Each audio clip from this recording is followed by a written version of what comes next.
देवीडोल विकास संस्थाको आज 8औं अधिवेशन सम्पन्न भएको छ।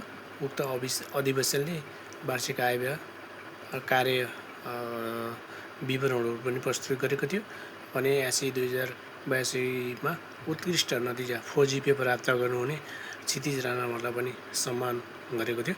उक्त सम्मान कार्यक्रममा अन्य लालीगुराँस टोल विकास संस्था तथा रामलीला टोल विकास संस्थाका अध्यक्षहरूले पनि नगद तथा फुलमालाले उहाँलाई चाहिँ बधाई तथा शुभकामना दिनुभएको थियो।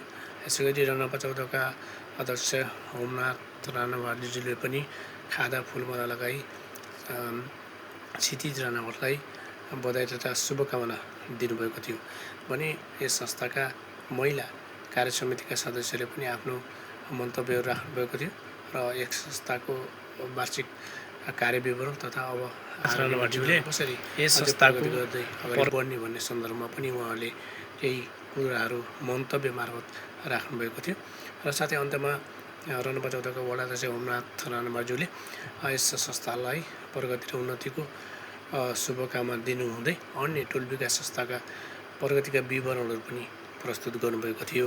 धन्यवाद।